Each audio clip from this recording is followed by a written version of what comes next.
What kind of fool am I? Greetings from Castle Goring, from Nikki and from me.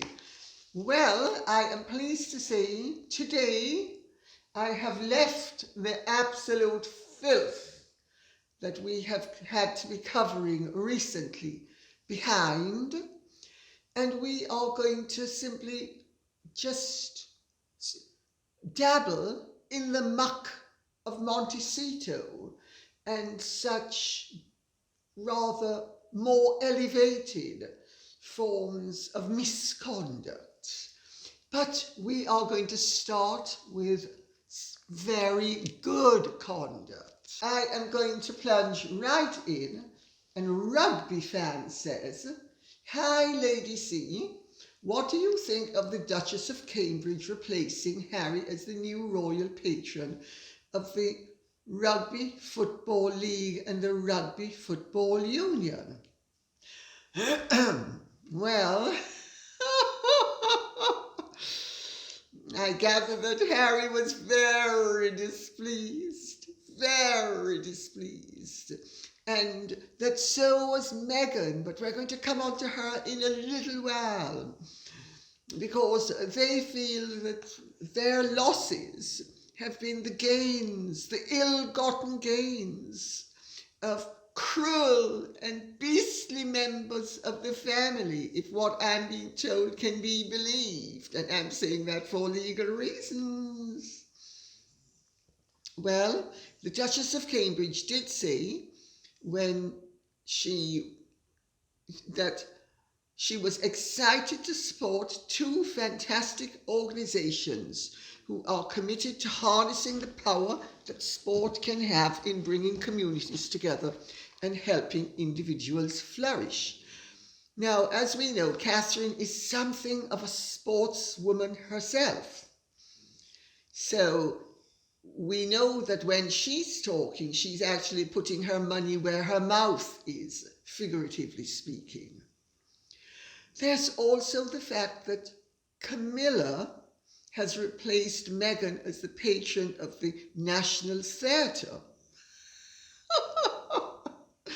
which I gather went down like one of Meghan's truth bombs go down amongst the sceptical. It went down with an equal amount of clattering in Montecito.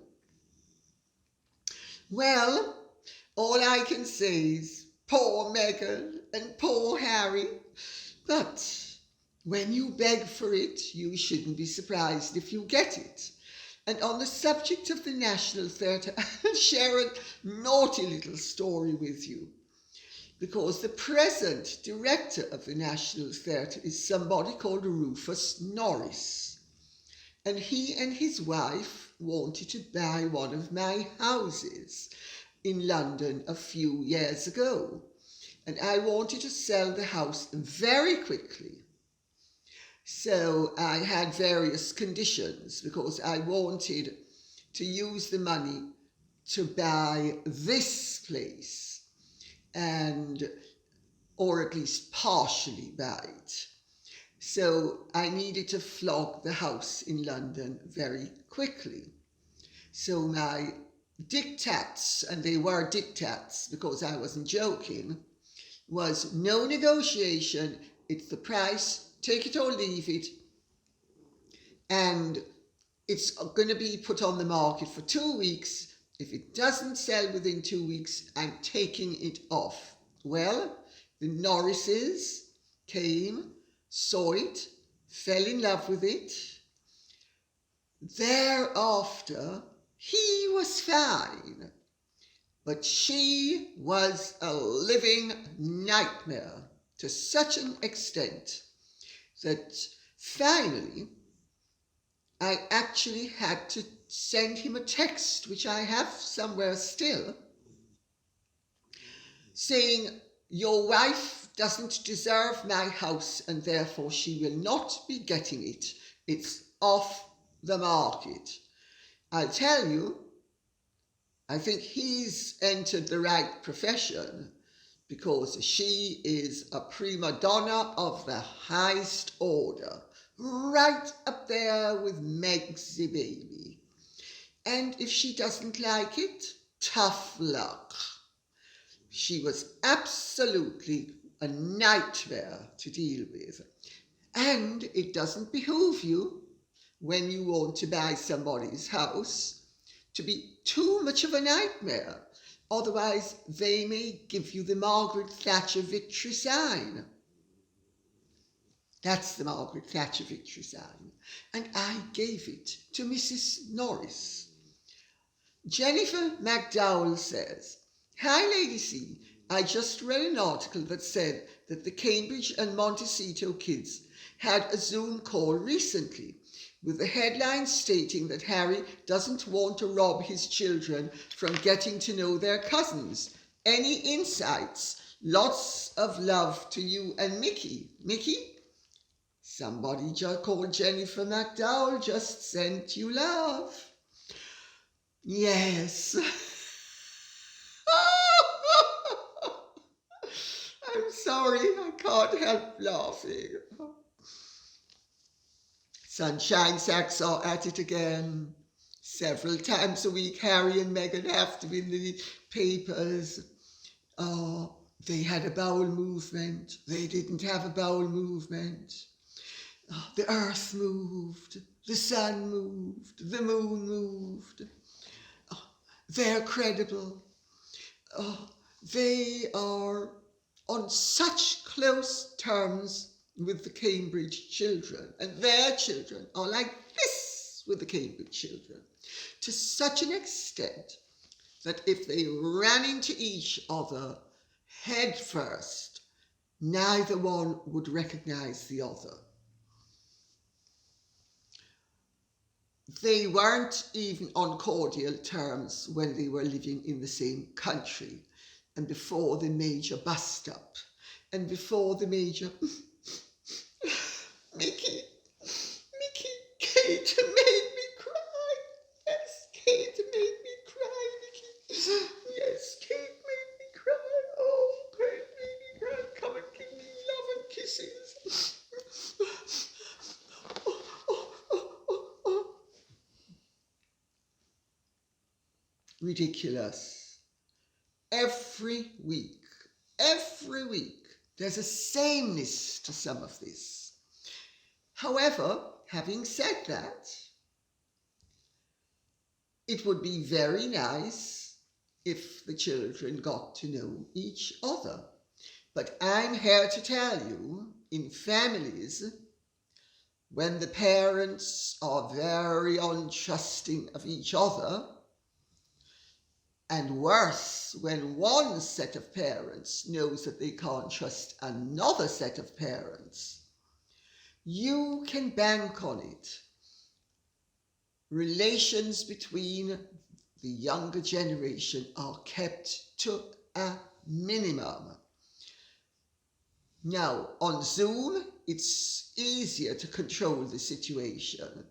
But when children play together, they may go home and their mouth might slip.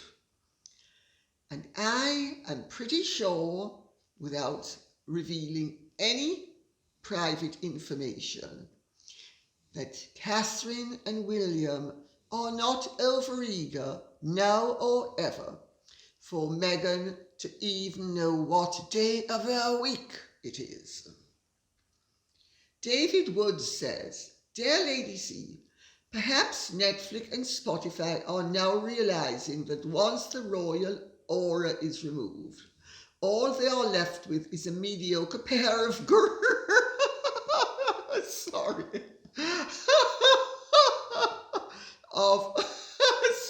sorry. Sorry. A mediocre pair of grifters with neither style nor substance. Do you think that I am right, David? You're definitely right. You're without a doubt right. If Netflix and Spotify didn't realize that Harry and Meghan have struggled to deliver content. They delivered hot air, they delivered empty promises, but they haven't delivered content. And both organizations have obviously come to the conclusion that unless they are assisted in delivering content, they will only continue to deliver hot air. It's obvious. I mean, they've done one thing for Spotify, and really their contribution was minimal, to put it mildly. And you're right, they have neither style nor substance. They are, well, he is a study in on chic. I'm struggling to find the words to describe his complete lack of elegance, his total lack of suavity, his crumpled, look at me, I just crawled out of bed and I'm a cheeky chappy, well, met with the rabble. I mean, he rarely has absolutely nothing regal or aristocratic about him. Never did, and that was a part of his charm. Because he was hail fellow well met, a working class demeanour in an upper class circumstance, which had tremendous popular appeal. It's called the common touch, and that he has in spades, or had. Of course, he surrendered to pretentiousness. She, well, for somebody who thinks she has style, she is a mess. But I'll tell you better, I've been told the most deliciously wonderful thing about them that I might actually share with you at some point in the future. But I can't share it right now. You're going to absolutely gobble it up and love every bit of it, because it is the main plank of Harry's memoirs. It is the cut, thrust and thread of his memoirs. And it explains an awful lot. However, to not be a tease, Eileen Dare says, "Hello from Georgia, girl. What do you think of the latest news in America about Meghan and Harry trying to cancel Joe Rogan? Who do they think they are? Eileen Dare from St. Simons Island." And my dear Eileen Dare, who do they think they are? I mean, don't you know that they are the most influential, popular, woke, enlightened, compassionate, feeling, relevant couple on earth? Don't you know that they are the emperor and empress of earth? Oh God. That's who they think they are. They think that they are demigods. They are truly delusional. They truly think they're more important than they are. That's one of the features of paranoia, and they are both paranoid in spades. They are two paranoics well matched. That's who they think they are. They think they are the Duke and Duchess of Sussex, and therefore far superior to everybody. Well, I don't know very much about Joe Rogan. I've had to investigate because it's not my world. I'm not somebody who listens to podcasts. Having said that, I have dipped my toe into Mr. Rogan's pond. He is one of the most popular podcasters on earth. My understanding is that Spotify paid him, well, I won't say paid him, they entered into $100 million deal with him, and that until this latest kerfuffle with, what's the name of that pop star who's past his sell-by date, who was the first to jump ship, and then one or two others have jumped ship as well. The past jumping ship before they are jettisoned.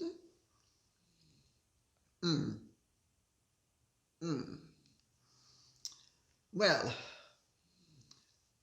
Meghan and Harry are treacherous, as we all know.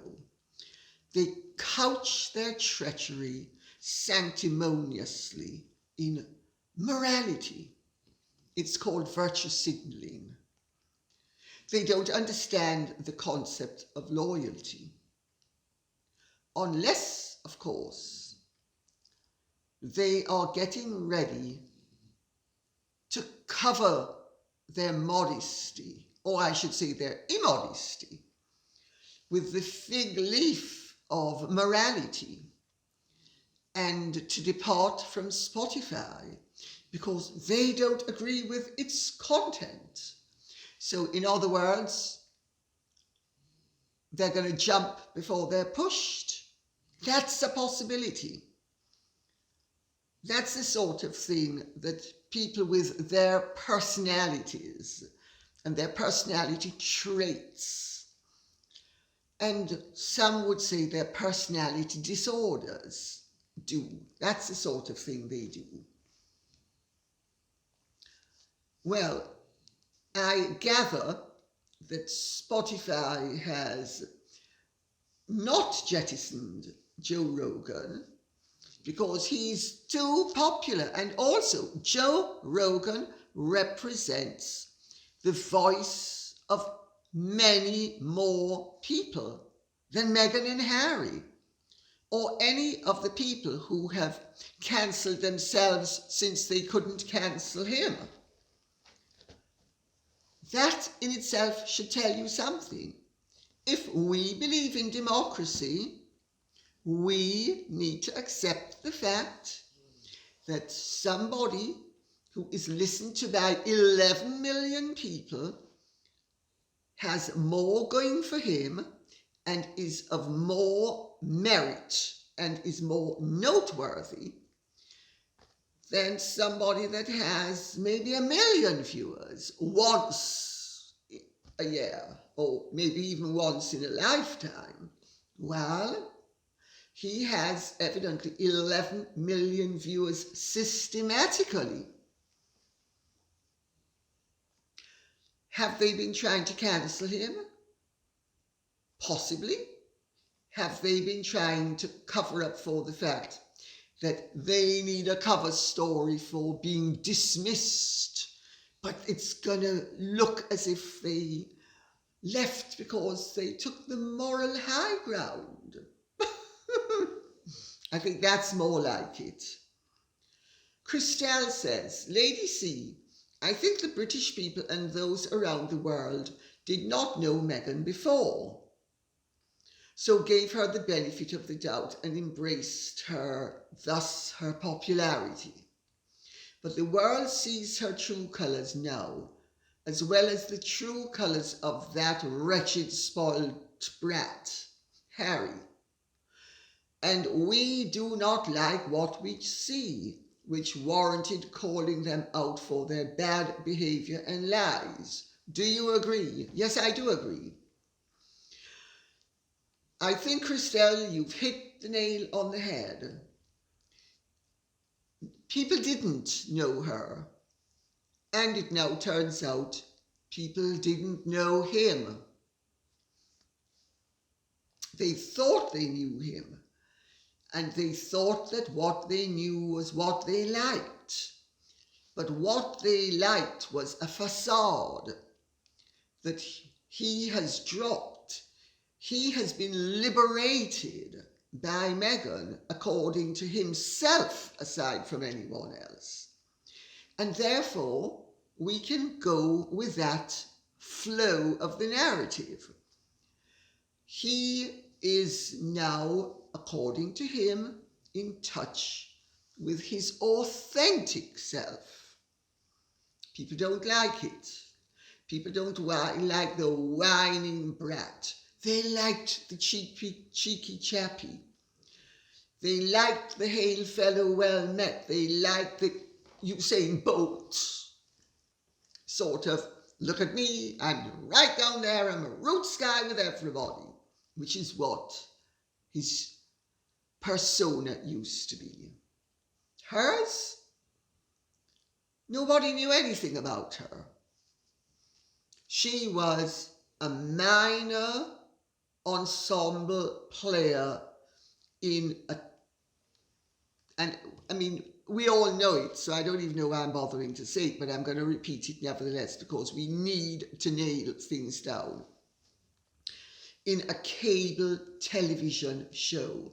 She wasn't even the star.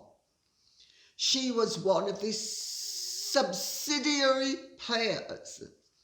She was maybe the third or the fourth rank of player in that series. She wasn't even the star of that. The Tig, well, she says she did most of the work. And I have been told that she did some of the work, but that she had other people doing the work, that some of it was farmed out, and that a lot of it was culled. Because our little Megsy, when she sees something that she likes, she says, it's mine, it's mine, it's mine.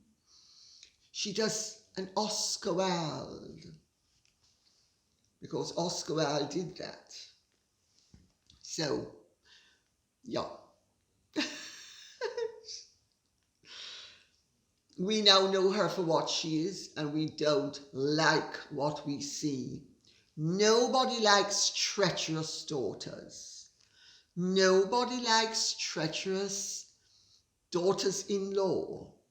Nobody likes a couple who will, as a supposedly beloved grandfather and father and husband is dying, appear on television in a pity fest. But there is an explanation for it. And although I have given psychological explanations for it, there is another one that dovetails with what I've said, and I will, in the not too distant future, say what it is, because it is the spine of Harry's memoirs. And in a book, you have a lot more time and space to lay the ground. I think his ghostwriter, who's very clever, very capable, might actually pull a rabbit or two out of the hat and actually enhance Harry's reputation. How long it will last is something else again. But I think you're going to see they're going to play a big pity card. Elizabeth B. said, I find it particularly intriguing that Virginia's lawyers have announced they will call Meghan Markle as a witness if the case goes to trial. I still don't believe they really want a trial, but have calculated that the royals will pay anything to avoid having Meghan on the witness stand. where, prompted by skillful questioning by Virginia's lawyers, she might venture into embarrassing and damaging statements against the royal family. To me, this looks like a conspiracy to shake down the royals for millions of dollars, and also to inflict great damage on the monarchy's image. Who, I wonder, finds the idea of damaging the senior royals particularly appealing? Who indeed? Well, we know that Meghan has a chip on her shoulder bigger than a brick. I mean, her late Uncle Mike even said that she had a massive chip on her shoulder. And we have seen it for ourselves.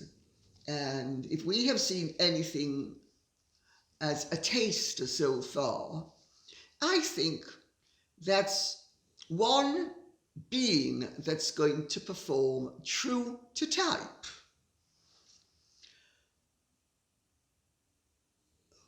The fact of the matter is, if Meghan were called as a witness, and if Meghan gave evidence that was helpful to V Giuffre when she was cross-examined, she might discover that she and V Giuffre would both be sailing off in the same boat into the sunset. Now, it would stop on Prison Island. For Virginia, where would it stop for Meghan? I leave you with that tantalizing thought. It won't be prison, but I can tell you it wouldn't be Buckingham Palace. Yes, she and Harry wanted to live in Windsor Castle. They were furious to discover that they were being given Frogmore Cottage. And when they didn't get Windsor Castle, which incidentally only the monarch lives in, and only the monarch has ever lived in, unless the monarch had children who lived there, for instance, George III's children. But it's the monarchs, not the grandson and granddaughter-in-law of a monarch. And then they wanted Frogmore House, which is great and grand and splendid, and used to be lived in by Queen Victoria's mother, the Duchess of Kent. Well, they didn't get that either. And they have shown the royal family that they will vote with their feet if they don't get what they want. And having voted with their feet, they would then vote with their mouths. Is it a shakedown? It certainly looks like it to me. I think David Boyes is a brilliant, brilliant lawyer. I have friends who are colleagues of David Boyes, who have both acted with and against him. And they tell me that he is one of the brightest lawyers on earth. However, Prince Andrew's lawyer is also bright.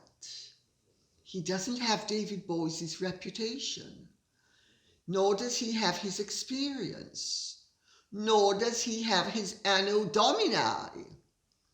So there could be a reason why he's not yet up there. But if this case gets to court, he might well end up being up there when it is shown that he has made mincemeat of the witnesses. And Meghan Markle, if she's called as a witness, would be mincemeat. I personally think it would be wonderfully entertaining to see Mr. Bretler get his claws into Ms. Markle. I think she might find that she was markled. Yeah. And on that note, I will say thank you very much for listening. I hope this has been of some interest to you. If it has, please like, share, subscribe, press the notification bell, and keep the questions coming in. You are fundamental to this whole process. God bless and goodbye.